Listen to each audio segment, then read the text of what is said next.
بسم اللہ الرحمن الرحیم۔ مواہب ربانیہ بعد مغرب 28 ربیع الثانی 1418 مطابق 31 اگست 1997 بروز اتوار 6:30 بجے شام بر مکان مفتی حسین بیاض صاحب لنیجیا جنوبی افریقہ۔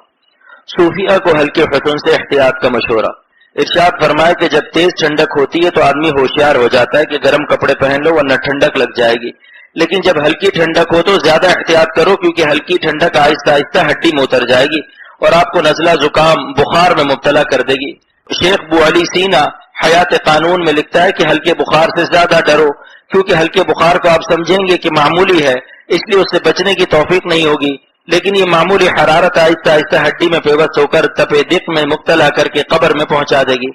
یہ جسمانی بیماری پیش کر کے میں آپ کو ایک روحانی بیماری سے آگاہ کر رہا ہوں کہ جس کے حسن میں ہلکا سا نمک ہو، شدید حسن نہ ہو، معمولی سا حسن ہو۔ ایسے حسینوں سے زیادہ احتیاط کرو، کیونکہ جب حسن زیادہ ہوگا تو آپ خود گھبرا جائیں گے کہ بھائی اس سے احتیاط کرنا چاہیے، اور اس کو دیکھ کر آپ میرے یہ شعر بزبان حال پڑھ کر اس سے دور ہو جائیں گے کہ اس کی قامت ہے یا قیامت ہے، اس کو دیکھے گا جس کی شامت ہے۔ اور جہاں ہلکا حسن ہوتا ہے وہاں صوفی سے بے احتیاطی کا اندیشہ ہے، کہہ رہے کوئی بات نہیں، معمولی سا حسن ہے، لیکن یہ معمولی سا حسن لے ڈوبتا ہے، ہلکے بخار کی طرح ہی ہڈی میں اتر جاتا ہے۔ ہلکے حسن کی وجہ سے اس کے فرسٹ فلور یعنی چہرہ اور ناک نقشہ سے احتیاط نہیں کرتا، لہذا آہستہ آہستہ ہلکے حسن کی گرمی نفس کو گرم کر دیتی ہے، یہاں تک کہ صوفی صاحب کو نفس و شیطان فرسٹ فلور سے پل کر کے ناک کے نیچے گراؤنڈ فلور میں پش کر کے ذلیل و رسوا کر دیتے ہیں، اور وہ صوفی حیران رہ جاتا ہے کہ میں تو اللہ کی طلب میں نکلا تھا، یہ کہاں ذلت و رسوائی کے گڑھے میں اللہ تعالی سے دوری کے عذاب میں مبتلا ہو گیا۔ لہذا سالکین کو ہلکے حسن سے بہت زیادہ احتیاط کرنا چاہیے، جس میں ایک ذرہ کشش محسوس ہو اس سے فوراً قلباً و قالباً دور ہو جانا چاہیے، ورنہ خیریت نہیں۔ کلام اللہ اور کلام نبوت میں تقدیم و تاخیر کے بعض اسرار عجیبہ۔ ارشاد فرمایا کہ بظاہر تو ایسا معلوم ہوتا ہے کہ بدنظری میں کوئی اتنا بڑا فساد اور خرابی نہیں ہے، لیکن اللہ تعالیٰ نے اس کو کیوں حرام فرمایا؟ اس کا راز اللہ تعالیٰ کی رحمت سے میرے ایک شعر میں بیان ہوا۔ عشق بتاں کی منزلیں ختم ہیں سب گناہ پر، عشق بتاں کی منزلیں سب ختم ہیں گناہ پر، جس کی ہو انتہا غلط کیسے صحیح ہو ابتدا، جس کی ہو انتہا غلط کیسے صحیح ہو ابتدا۔ مقدمہ حرام حرام ہوتا ہے، بدنظری سبب ہے حرام کا، اس لیے اس مقدمہ حرام کو شریعت نے حرام قرار دیا، کیونکہ نفس کا مزاج نظر بازی پر اکتفا نہیں ہے، نظر بازی کے بعد اس کے اور لوازم شروع ہو جاتے ہیں، یہاں تک کہ آہستہ آہستہ بدنظری کی آخری منزل یعنی بدفعلی تک نفس پہنچا دیتا ہے۔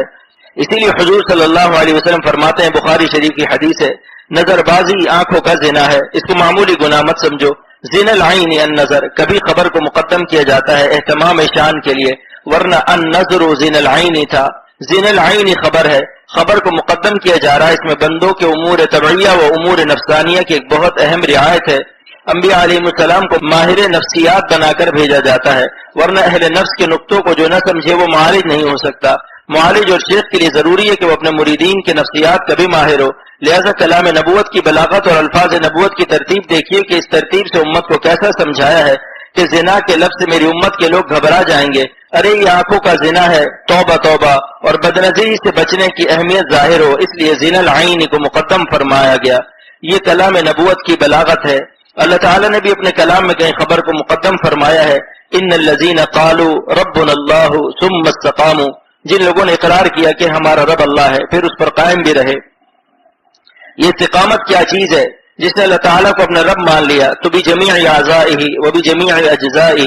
وبجمیع کیفیاتہ وبجمیع کمیاتہ وبجمیع جذباتہ، بندہ ہر وقت اللہ پر فدا رہے، اپنے رب سے چپکا رہے، جیسے بچہ ماں سے چپٹا رہتا ہے تب دودھ پیتا ہے۔ اگر تم حق تعالیٰ سے دور رہو گے تو اپنے رب کے فیضان، اپنے رب کی رحمت، الطاف و کرم و عنایات سے محروم رہو گے، اور اللہ کو چھوڑ کر جن پر جان دیتے ہو یہ عاجز ہیں، کہ خود اپنی سلامتی اعضاء پر قادر نہیں، اگر ان کا گردہ فیل ہو جائے تو کوئی حسین اپنا گردہ ٹھیک نہیں کر سکتا، تو تم کیوں اپنا دل گردہ ان پر خراب کرتے ہو؟ غیر اللہ سے جان چھوڑا کر ہم وقت اللہ پر فدا رہنا، اس کا نام استقامت ہے۔ تو یہاں بھی ربنا اللہ میں ربنا خبر مقدم ہے، دراصل اللہ ربنا تھا، لیکن خبر کو مقدم کر دیا تاکہ حصر کے معنی پیدا ہو جائے کہ ہمارا پالنے والا صرف اللہ ہے۔ اب اگر کوئی کہے کہ ہم ربنا کو کیوں نہ مبتدا مان لیں تو ہم اس کو خبر مقدم کیوں مانیں؟ اس کا جواب یہ کہ قانون نحو کے مطابق یہ صحیح نہیں ہوگا، کیونکہ علماء نحو کا اجماع ہے کہ مبتدا مستد الیہ ہوتا ہے، اور مستد الیہ اتنا قوی ہونا چاہیے کہ خبر اس سے سہارا لے سکے۔ اگر ہم ربنا کو مبتدا بناتے ہیں تو اللہ خبر ہو جائے گا اور خبر کا سہارا ربنا پر ہوگا، اور رب اللہ تعالیٰ کی ایک صفت ہے اور اللہ اس میں ذات ہے جو حامل جملہ صفات ہے، لہذا اللہ کا عظیم الشان اس میں ذات بھلا کسی صفت کا سہارا ڈھونڈے، اللہ سے بڑھ کر کوئی اور سہارا نہیں ہو سکتا، اور مسند الیہ اور مبتدا سہارا ہوتا ہے، لہذا قوی سہارا ہوتے ہوئے ضعیف سہارے کی طرف توجہ کرنا قانون نحو سے قطع نظر عظمت الہیہ کے بھی خلاف ہے، لہذا اللہ تعالیٰ کی عظمت کا مقتضا ہے کہ یہاں اللہ کو مبتدا اور مسند الیہ اور ربنا کو خبر مقدم کر کے حصر کے معنی پہ پیدا کیے جائے کہ ہمارا پالنے والا صرف اللہ ہے، لہذا جب ہم اللہ کے ہیں تو غیر اللہ پر مرنا ہمارے لیے کیسے جائز ہوگا؟ آنکھ میں روشنی اللہ نے دی ہے تو جہاں وہ خوش ہو وہاں نظر ڈالیے، جہاں وہ ناخوش ہو وہاں ان کی دی ہوئی روشنی کو استعمال نہ کیجیے، بس حرام خوشیوں سے اپنا دل خوش نہ کیجیے۔ یہ سلوک و تصوف کا حاصل میں پیش کر رہا ہوں، اپنے احباب سے درد دل سے کہتا ہوں کہ ایک لمحہ اللہ کو ناراض کر کے اگر ساری دنیا کی خوشیاں ملتی ہیں تو اللہ تعالیٰ کی ناخوشی کو گوارا نہ کیجیے۔ یہ بات جس کو حاصل ہو گئی وہ اولیاء صدیقین کی آخری سرحد پر پہنچ گیا اور اس کو وہ استقامت حاصل ہو گئی جو اس آیت میں مذکور ہے۔ اللہ پاک عمل کی توفیق عطا فرمائے۔